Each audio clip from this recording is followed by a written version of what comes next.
Mr. Scarcelli, how are you this fine Friday afternoon? We're hanging tough, man. We got a big Michigan Washington game tomorrow, but up here we had a rough weekend last week. The Tigers lost, the Lions lost, Michigan lost, but it's Big Ten football. A lot of good games this weekend. Yeah, well, that Michigan USC game, that was a good old fashioned ass kicking. Yeah, it was. I don't know that it was lack of effort from the Michigan players, and there's just a lot, so much of winning in football is scheming and getting the guy misaligned and not adjusting properly and not tackling and keeping the ball inside the defense. Not so much just physically getting overpowered, but you know things, man. A lot of coaching going on in that football game. Oh yeah. Well, we're going to talk about Michigan Washington um, because it's one of our featured picks later in the show. But it was an interesting week last week, right? What struck you as one of the most amazing things that came out of last week? Well, just there's a lot going on in college football. I guess just you see how Penn State, you see how much the factor of leadership. We talked about it. You got so much talent, so many good players, and then you lose a football game, and then you just allow it to crush you for 2 more weeks, and you let that same game beat you 2 more weeks in a row, and then you just see leadership at UCLA. You see Kurt Signetti. I mean, this guy. Everybody's Kurt Signetti, and I'm happy about what's happening with him because what you're seeing is these athletic directors are going to start looking for guys that are proven coaches.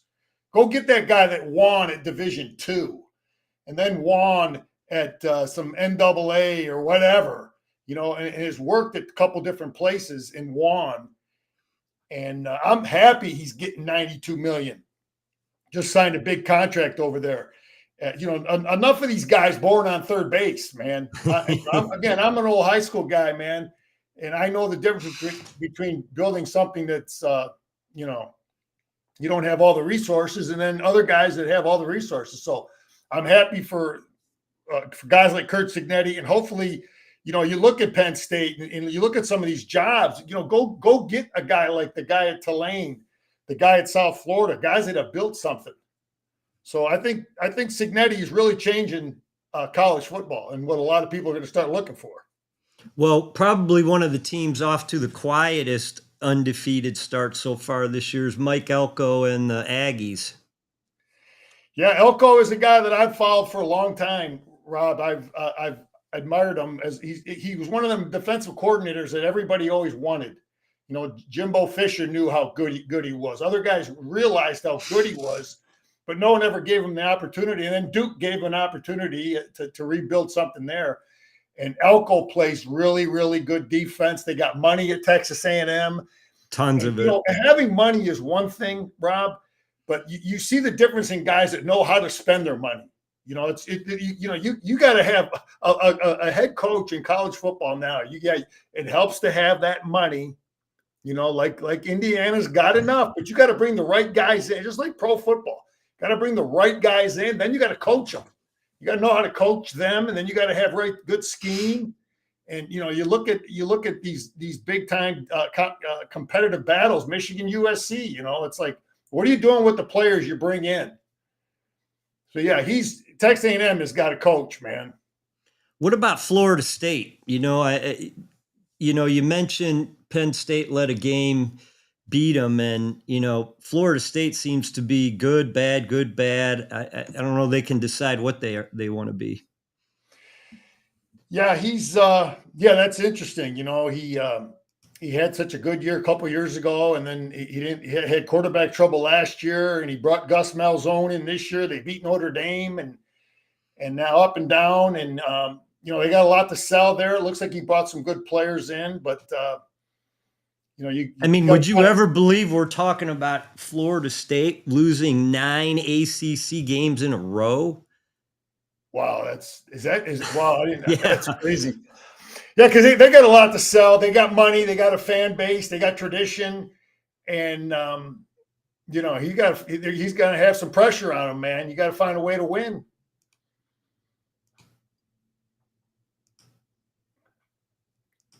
Uh-oh. You there? Yeah. How about Luke Fickell in Wisconsin? How much space does he have? He coaches, they play good defense, and you got to get your quarterback right. And he's brought some kids in. He brought a good quarterback in from the kid that transferred from Maryland, and then he got hurt right away.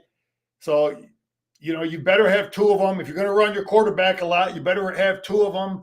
And Wisconsin was always double tight and running what they ran at Wisconsin forever with Barry Alvarez, and they could win with that. And then Paul Chryst, the last few years, he just wasn't getting it done with the old school philosophy. And they said, let's bring Fickell in. He plays good defense. He wanted Cincinnati, and they have a great fan base. It's a tough place to play. I played there, and it's but yeah, he's not getting it done on offense. I think but God, last week was just a total annihilation. With Iowa just moved the ball on them, which they at least play good defense. That's what Fickell's always known for. And then he's got quarterback problems. He can't move the football. So, and they got good offensive linemen, but you got to have the whole deal, man. You got to have skilled players too, and it's right there smacking you in the face offensively. They don't have the skilled players. Yep. Well, let's get this over with. And you have some film for us to suffer through. Yeah, we'll look at a little Michigan and USC.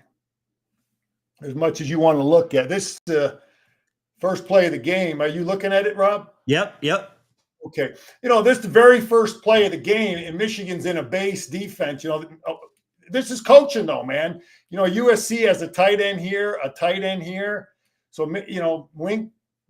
Michigan's defensive coach, this is a defense you use against in a running, more of a run defense. You got 5 big fellas in the game.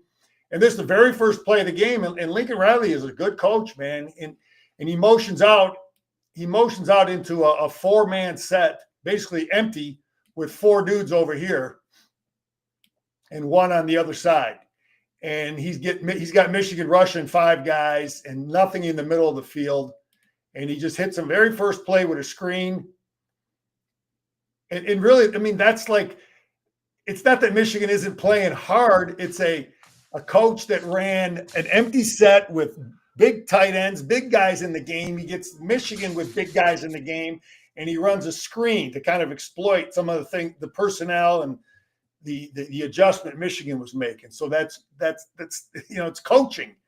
And we, is Michigan going to adjust? Sometimes that happens. You get a guy who'll fool you.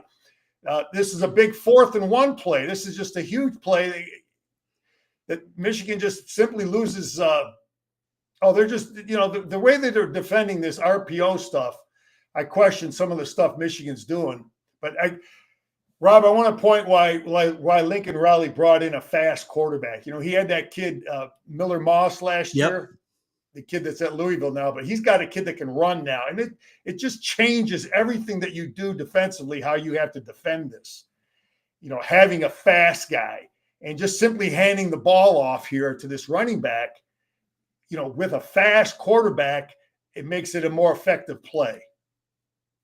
So I don't really like the way Michigan's defending this. They kind of over-penetrate, I think, and it doesn't give them any help the way they work it.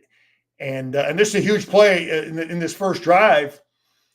And this number 7 comes up, makes a nice tackle. Kid they got from, you get the transfer, right? This kid Metcalf, they got from unfortunately, he made that tackle 4 yards beyond the first down marker. But tackling in space is one of the things that hurt him in this game.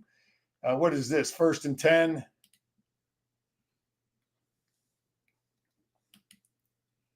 It's more of the same stuff off this RPO stuff. Now, again, I talked about trying to get him in a position to get off on the quarterback, and it just doesn't happen. He's so far committed to the back. You see that? Yep.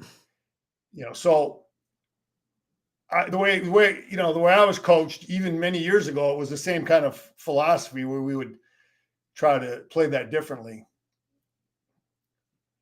But this kid's been a good player. This Hill kid from Michigan, he kind of bites on a little pump fake Well, here. after you Get a show better that, look at it let here. me Get ask. a better look. So what they're doing here is they're pretending like he's pretending like he's going to block, and they're going to throw maybe a quick bubble out here to this receiver here. And the defender right here, he has this guy man to man, and the receiver gives him a little weak block effort, like he's going to block him, and then at the last second releases. So the receiver, Is that not pass interference? Well, though it's behind the ball's thrown. No, that's an interesting. That is an interesting thought.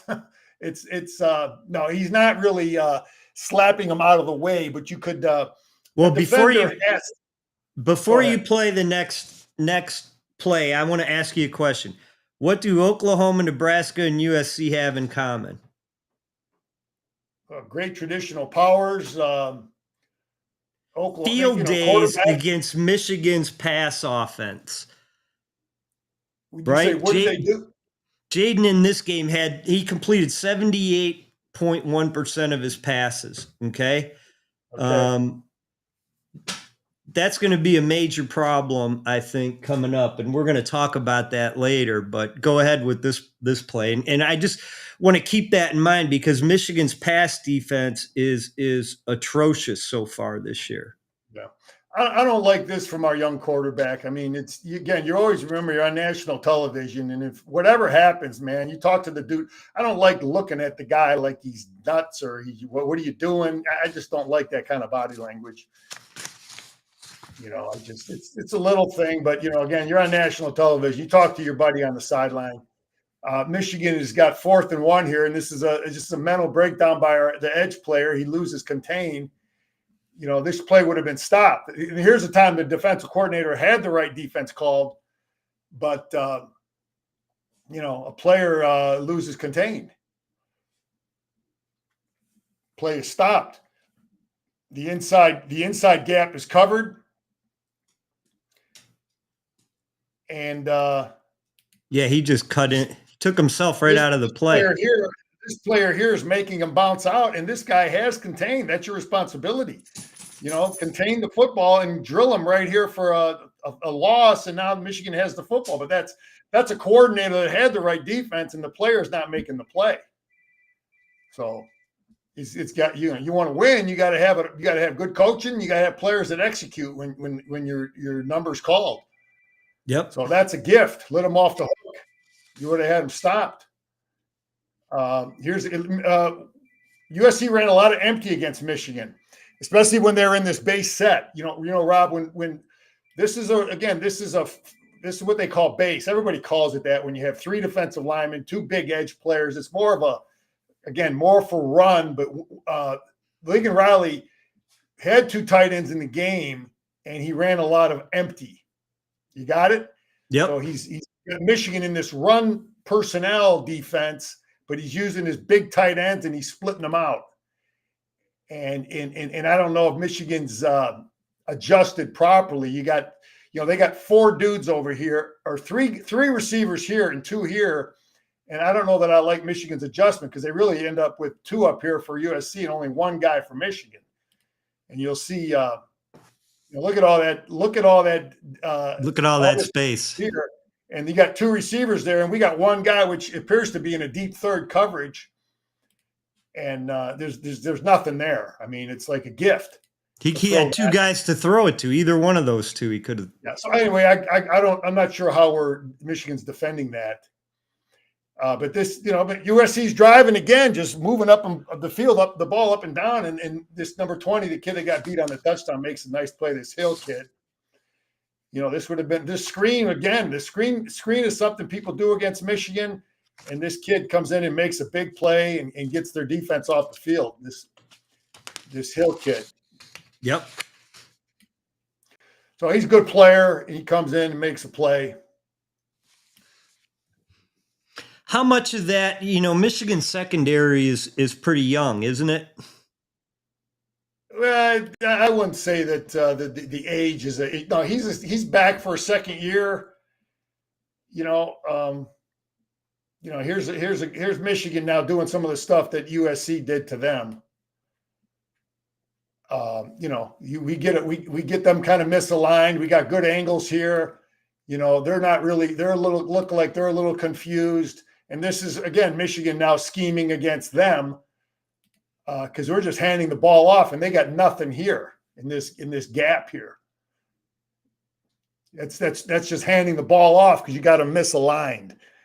You know what I mean, Rob? There. Yep. So Michigan found this. This kid was highly recruited. This Marsh kid.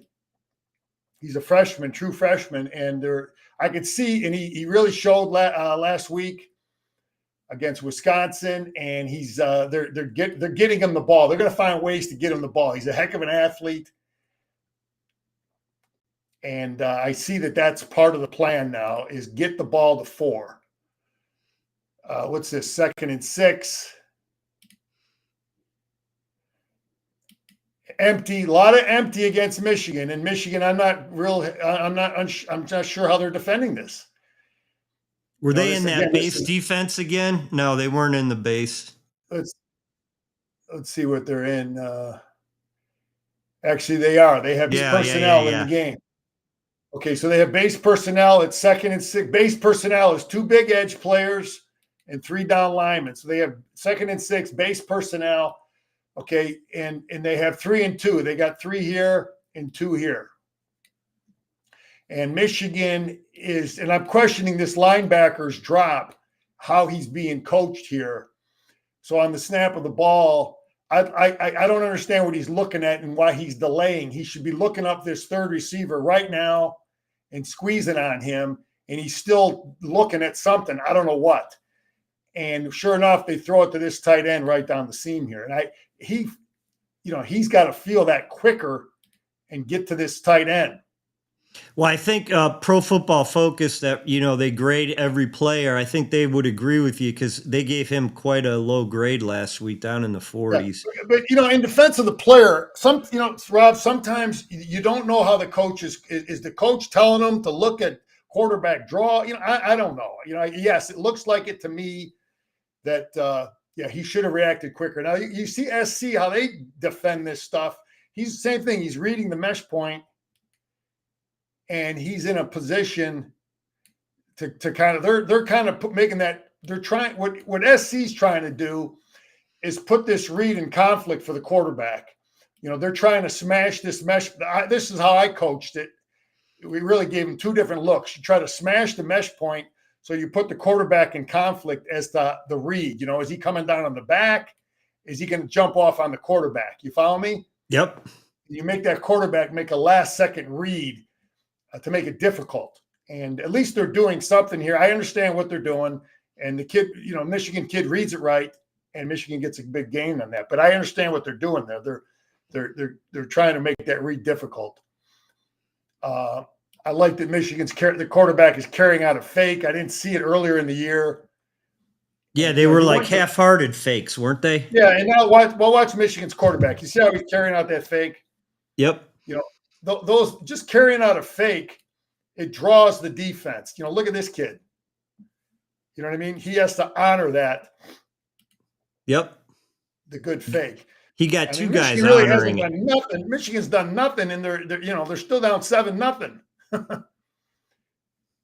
So their defense is hanging in there. But you up here in Michigan, a lot of people are beating up on Michigan's defense, but you can't go to USC and score 13 points. Illinois put 34 on that USC defense. Michigan State went there and scored 28 on that defense. Okay, now this is the other read that I told you I'd give them 2 different looks, and I think USC coaches it the way I used to coach it. So they give him 2 looks in terms of that read, the mesh point. So his eyes are looking at the mesh point, this edge player. So this is the other option. Now he's sitting at the line of scrimmage, and if the if the back has it, he'll jump late on the back. But if he doesn't have it, now he's in a position to get on the quarterback. So, and that's why this kid is in somewhat of a position. You see that, Rob? Yep. He's in a position at least to defend the quarterback when he keeps it. So, he's here where he could do something to defend the quarterback, opposed to what Michigan was doing. Is that the play where Underwood dirted the ball? Oh no, he made that completion. He completes the pass, but I'm just looking at how they're defending that so Michigan's in a one-back set. Let's see what they do. 2nd and 8.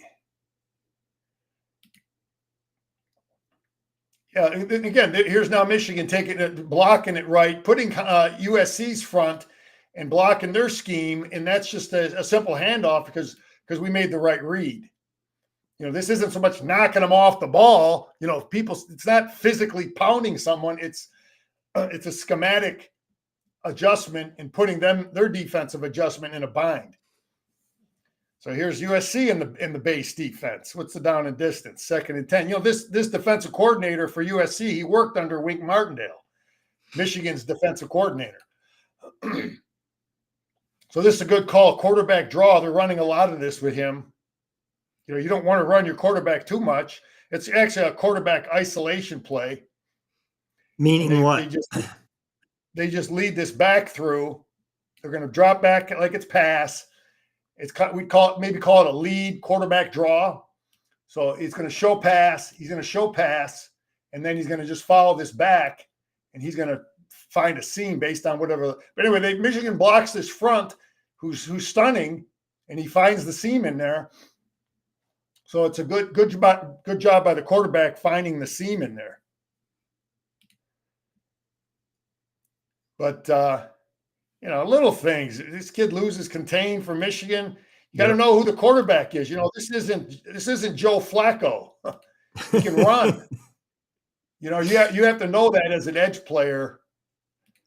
And and then USC scores at the end of the half here with hardly any time left. More screen. One of the things people like to do against Wink Martindale. And this is just a great play by this kid. This play here. You recruit good athletes. You recruit a good quarterback.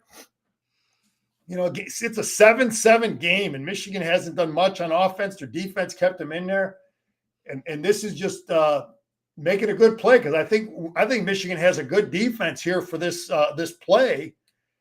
They're playing a man underneath with 2 deep over the top coverage, so he has help. The defensive back has help, and he's all over this kid. I don't know that you can be any closer without interfering.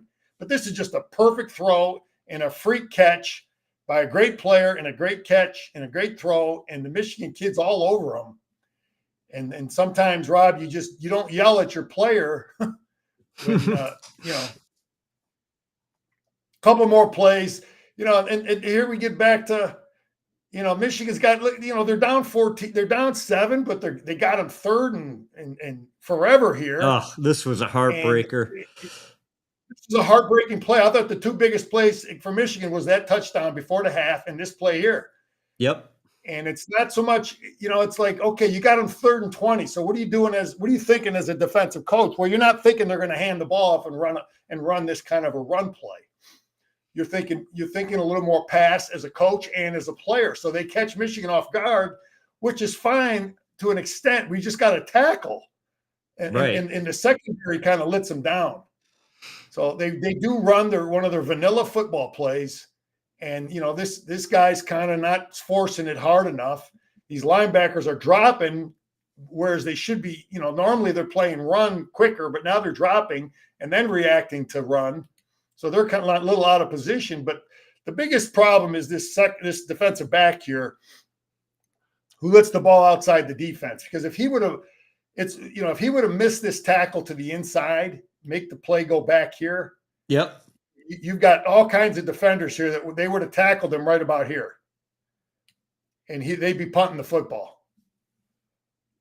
But that doesn't happen. He lets the ball get outside the defense. And now it's gone. They're gone. So if he would have just missed it to the inside, it's, huge play. But I'm going to show one more play, Rob. All right. And again, this is coaching. They get Michigan in a man defense.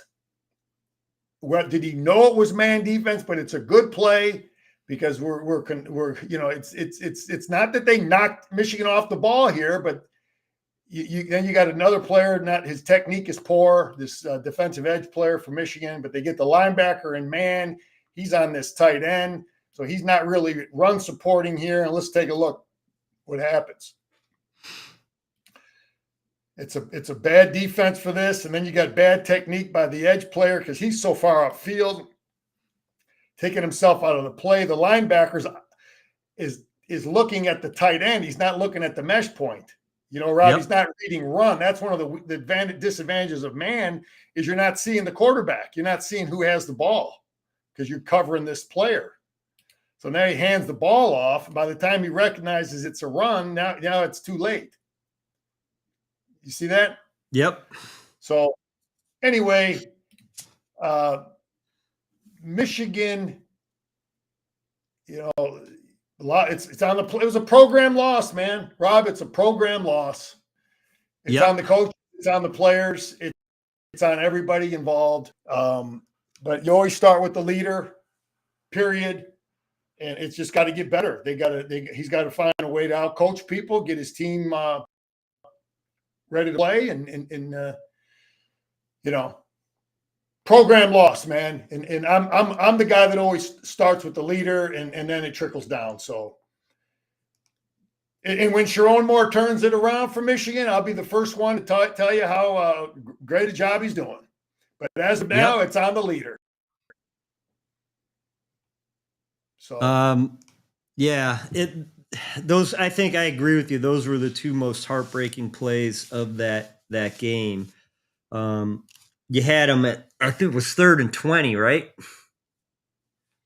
And again, I understand it as a player and coach. Okay, it's 3rd and 20. Okay, well, you're not gonna line up on defense and think they're gonna hand the ball off and run their best run play. You're thinking you're thinking pass as a coach. You're thinking pass as a player. Okay, and then you might do exactly what they did. They're dropping instead of playing run and then react to pass. The linebackers are dropping. The defensive front is kind of rushing the quarterback. But the biggest play was the defense. The secondary back let the ball outside the defense. Yeah. So here's Aaron is asking, did USC ever drop deep? It seemed like they were adamant about quick passes to take Michigan's pass rush completely out of the game. No, yeah, you're right. It's a lot of quick passing and a lot of formations and just empty. I think a lot of empty. I think he looked at Michigan and you study the coach, Rob. You get in the head. Lincoln Riley had to get in the head of Wink Martindale. What's he want to do? What does he believe in? And I think Lincoln Riley's big thing was, I'm going to come out with a lot of empty set with big personnel. Empty set with big guys. So Wink will have big guys in the game, and then he's going to spread them out. You follow me? And he's got big guys now that got to drop in coverage. So that was, I think, a big part of what his thought process was for Michigan. Yeah, I think Aaron was right. He got rid of the ball fast. I mean, it almost neutralized whatever rush we could have put on him anyway. Yeah. Does Aaron have any other questions? This the one? But yeah, he's right. That was a big. I think that's a big design of what a lot of people like to do against Michigan, because they know they like to blitz so much. You're going to screen and quick passing. Yep. In general, if you're playing Michigan, it's probably some general things you want to do because he likes to bring so much pressure is screening and quick passing. Well, it sure worked. So on to our picks, Mr. Scarcelli. Listen, so far the season to date, there's a little bit of an anomaly here going. Favorites have covered 52.5% of the time this season. And, if you go back over time, it's just under 50, 49.7, going back to the last 20 years where, favorites usually didn't cover. So, that's a trend we've been on top of. Our record stands at 15-10 on the year. Um, you know, and we've got some exciting picks for you this week, right, Jim? Yeah, I think so. I feel confident with the ones we have. And the first one is Georgia Tech, Duke. Yeah, Rob, I'm looking at the coaches, man. I really, really like the Georgia Tech coach. He's a tough dude. He's got tough players. He's got a tough quarterback, and they're smart. They're going to Duke, and Manny Diaz will find a way to lose. So I like Georgia Tech's toughness. They're undefeated, but they're good. They're a good team. They play hard. They went and beat Coach Prime, and look, Duke is light at linebacker. They've got a lot of injuries, and that's not a spot you want to be light on against this Georgia Tech offense, is it? The downside of what Georgia Tech does is he runs his quarterback a lot, and the kid gets banged up. But he's healthy. I did research that the kid is healthy, and Georgia Tech Duke has a good quarterback. He brought a kid in. He stole him and paid him from Tulane, and then went down there and got beat by the same guy that he stole the quarterback from. So I'm not a big Manny Diaz fan. I like the Georgia Tech coach and the toughness, and they're undefeated for a reason. So a big thought here is I'm betting on the coach, the Georgia Tech coach, and the toughness that they bring. In order for Duke to pull this off, I think two things have to happen, and I think they need them both. One is the turnover margin. Georgia Tech is negative on that side. Duke is positive. The game, especially with an expected score so close to each other. But the other thing is Georgia Tech's run defense. Not that great. If Duke's going to have to establish a credible ground game to unleash Darian, their quarterback, to continue doing what he's been doing this year, which is throw for a heck of a lot of yards, 310 plus yards a game. No, he brought in a good quarterback. He's a real good player. The Duke coach, Manny Diaz, brought in a good quarterback. I saw him at Tulane last year. A lot of people wanted him. They paid him a lot of money. He's legit. But I question the reason. I question Duke's defense a little bit. Illinois went in there and hammered them good. Yep. So that's my thought there. Yeah, and again, they're light at the one position you don't want to be against Georgia Tech. Duke having some injuries at linebacker there. So our pick is Georgia Tech giving up the 1.5. Yep. And Ohio State, Wisconsin. Yeah, Wisconsin can't score the ball, man. Madison's a tough place to play, but those fans are going to be discouraged. They got crushed at home last week. They'll probably be the Buckeyes will go up 14-0 quick, and the stadium will empty out. And Wisconsin can't move the ball. And I see the Buckeyes with all that talent. He's going to want to keep running points up. This could be a 42-3 game. Easy. Yeah, and on the other side, Ohio State's defense under Matt Patricia, they're holding teams to about a touchdown a game. Yeah, and these guys probably respect each other. When you have a big point spread, you got to understand how the coaches feel about each other. I think the coaches probably respect each other. Fickle, an old Buckeye, and Ryan Day's not going to look to run the score up so much against a guy like that. But I think with the rankings and all that, what goes into it, I think, 45, 42-3 will be fine. I don't see him hanging 70 on him, though. But you have to always think about the relationship with coaches with big point spreads. And Wisconsin's given up about 5.7 yards per play, which is that's horrible, about 92nd nationally. And Ohio State's got an offense just primed to pick that off. So We like Ohio State giving up 25.5 on this, right? Yeah, Ohio State's got all those athletes, the skill players on offense. And they're, Wisconsin doesn't have the athletic athletes in the secondary. Ohio State has too many athletes, too much size. Yeah, especially the wide receivers. Holy cow, they're going to have a field day with Ohio State. But again, it comes back to how much does Ohio State run the score up against one of their former guys? Yeah.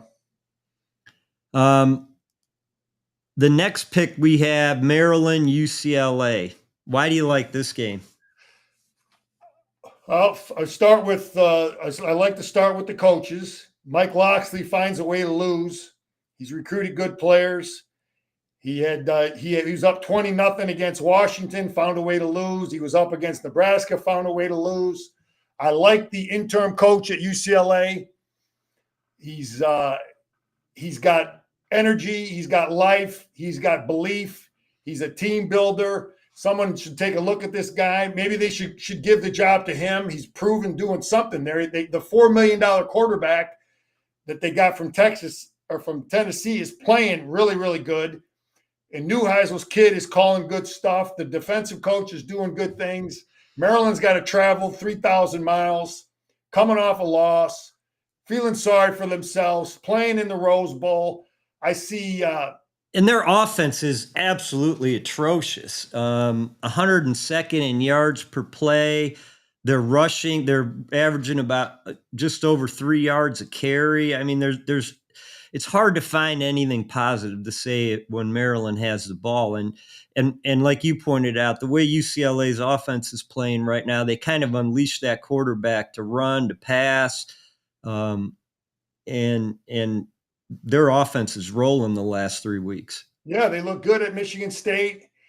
And I just think there's a really, really a confident team in UCLA. And that long trip is a factor. Playing on grass. I don't know if Maryland's played on grass this year. So I just think mentally, and I see coaching, and UCLA's playing defense too.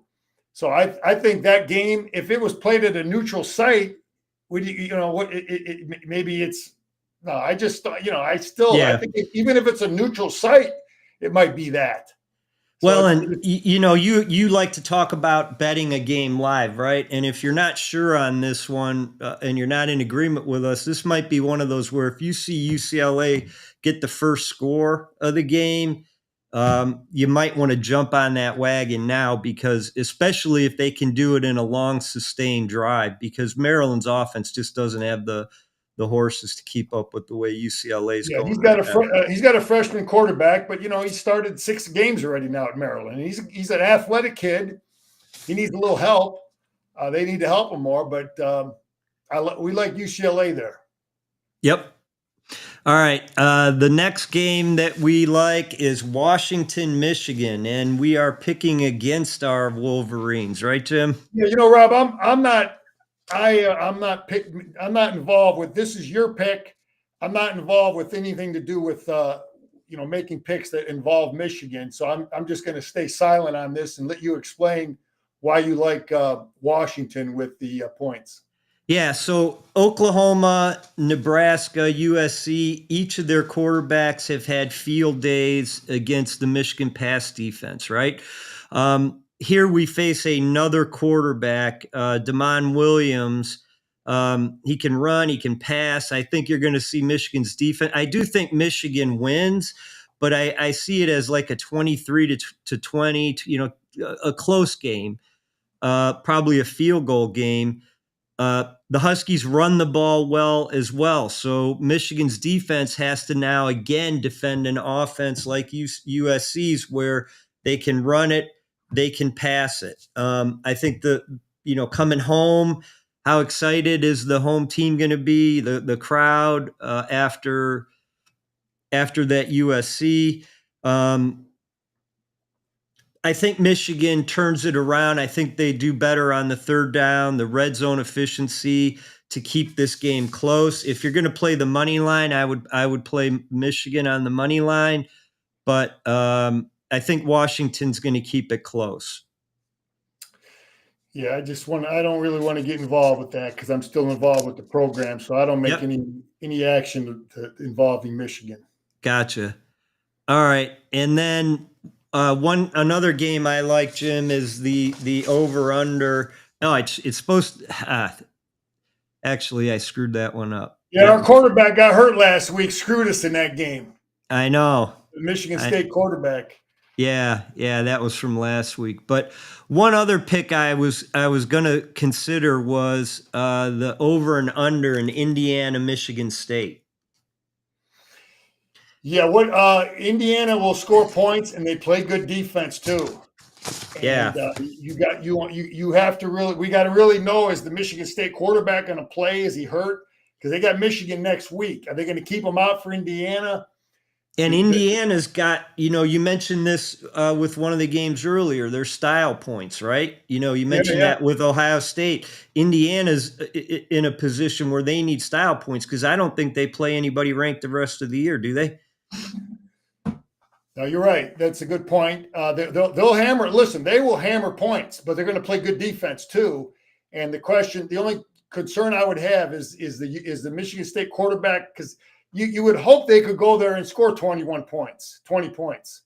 What is that over underline, Rob? What is it? It was 54.5, I believe. Because you got to believe that Indiana will hammer them. They're going to they'll put 38 on them. Yep. Will Michigan State score 21 points? Rob, I want to look at the Big Ten. Just some thoughts, because absolutely. People want to look at the Big Ten. I tell you, the Penn State job, they need to look at the guy at Tulane. I like these guys that have built programs. He's a winner. The guy at Tulane, the guy at South Florida, those are winners. Forget these retreads or these big hotshot coordinators that have never led. Go get go get Signetti, and those are guys that have built weak programs. You got Nebraska and Minnesota. Nebraska's you only got one loss, man. So that's a good team. They climbed back into the top 25 this week. Minnesota's he doesn't have the toughness like I've seen in the past. Offense to run the football. That line is pretty good at 7.5, but Nebraska's got enthusiasm. Minnesota, they're young quarterback. Oregon is at Rutgers, 17.5. Long trip. What a great win by Indiana, going there, winning that football game. Are you kidding me? Rob, I've been to a lot of stadiums. That's a tough place to win. Signetti is unbelievable. The guy knows how to coach. He's got tough, he's got a defense too, man. The guy brought in really good players on defense, and they coach them up good. He's got guys that have been with them forever. So, and do you think Oregon comes back and makes a statement against Rutgers? Rutgers, it's a long flight. Rutgers and Shiano. Yeah, Rutgers has way better players. They got Oregon has way better players. I don't think Rutgers has maybe two guys that could start for Oregon. In a perfect world, if their mind is right, Oregon could hammer these dudes, but we don't know. Long flight, where are they at after Indiana? I don't know. But I just want to talk about the state of where some of these programs are. Go ahead. Yeah, I was going to ask you about Penn State, Iowa. Iowa's offense, they've been aided by some special teams and stuff, but they're scoring better than Iowa normally does. They're only giving up 3 at home to Penn State. Our Allard's out. Yeah. Do you consider Iowa and Penn State? Oh yeah, Rob, I that's a game I actually already made a bet. I already have Iowa in. I was just going to ask you how it's hard to pass. I'm surprised I forgot that one on our list, because listen, Penn State will have a real good backup quarterback. Okay, the kid is probably a highly recruited kid that's played. I think I forget his name. So they'll have a kid that can play, and I think he's more athletic. But listen, even with Allard, Iowa, 7:00 at night, tough place to play, man. Tough place to play. I like it for all the reasons. Iowa really is a confident team. They went to Wisconsin and hammered them. They're coming home. Penn State, where are they mentally? who's the interim coach? What's going on with them? Are some of these guys going to start packing it in and thinking about pro Transfer football, portal, whatever? So that game is a pick I have, and I'm pissed off. I forgot to tell you that one, but that's something I would take a good look at. USC ND. USC needs to quit playing those guys. I think this is the last game. This is the last game, yeah. Yeah, that's really not fair for them, being in the Big Ten, to have to play these dudes in the middle of the season. That's 9.5 points. They just got done playing Michigan. I mean, the line is right. 9.5. It should be, because they just got done playing Michigan. Emotional. They're traveling. Night game.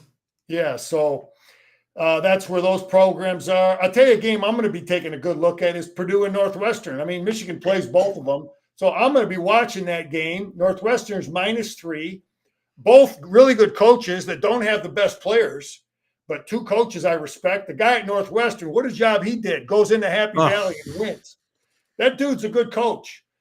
And so I'm gonna be watching them, because I think they have to get better players. Northwestern, they got a lot of money, man. They got dudes with money that went to Northwestern. So if they start giving this guy a bankroll, but the problem they will always have, same thing with Michigan, Rob, and some of these, they will always still have the problem with trying to bring in transfers and bringing in even highly recruited high school kids. They can't bring in guys. Northwestern can't bring in guys that some of these other people can. Why is that, Jim? Just academics. They got totally different academic standards when it comes. I know Michigan is at a disadvantage with a lot of guys that they've tried to bring in, transfers that other schools can get. So, that's why Michigan has done so many graduate transfers opposed to other schools. And Northwestern is even beyond, I think, more difficult than Michigan, bringing in transfer guys. So Northwestern has the right coach. They're going to have a new stadium. That program is going places. Purdue they got to get better players. Michigan State, there's the wheels are there's talk. You're hearing his name already, only after 2 years. I don't think he has enough talent on defense. But his quarterback, who is kind of banged up. So, they got Michigan the following week. Where are they as a program? But there's talk already in this Michigan, Detroit area about what's his future, John Smith. I think he's a good coach, but you got to bring players in, man. And around college football, what do Alabama, do they keep it rolling? Who they got this week? They are playing, I just had it on the tip of my tongue. This is what happens when you get older and you forget that Alabama's playing Tennessee at Alabama. Yeah. Okay. So Tennessee is at Alabama. Yeah. 8.5. No, I mean, it's Tennessee is a capable team. They've but you got to have a great game plan every week, Rob. You got to have a great game plan every week. You got to have your players mentally, emotionally ready to play every week in the Big Ten, in the SEC. And on paper, it looks like, Alabama, it doesn't look like Saban on defense. That's the big thing. Saban had dominant players on defense that were just so physical, and even a little bit of the physicality on offense. You just see a little, but hey, man, those guys retire eventually. It's hard to be that guy to replace that, but he's doing a good job. He's only got one loss. They went to only the Florida State loss. So last thing I'll mention, I had to look twice when the lines came out. Vandy favored over LSU by 1.5 points. Yeah, hey, Vandy's for real. Vandy is for real. Real coach, real quarterback. Where's the game at? Vandy. Yeah, I mean, they got a crowd now. They got enthusiasm. They're playing for something. They got confidence. Yeah, and LSU's got a hell of a defense, but their offense isn't up to what it's been, And a close game like that, Yeah. I'm afraid to even look at that one. I mean, yeah, LSU is they went and beat Clemson on the road. They beat some people on the they got a quarterback that's been around. If I look at that game, the thing that gets me on the Vandy program is I really like the quarterback advantage for Vandy. I like the toughness and the athleticism of the Vandy quarterback. So that line, what is that line? 1.5. Vanderbilt's given up, and LSU is 12th in the SEC in offense. I I tell mean, you, when's the man, last time that has? that makes a lot of sense. Vandy makes a lot of sense. Home, energy, enthusiasm, good players, tough coaches. LSU, good athletes, highly recruited players, good coach, but the quarterback, I like the Vandy advantage there. Yeah, And they're at home, and I really like Jerry Kill, who's on that staff at Vanderbilt. Vandy. That dude, all he's ever done is win.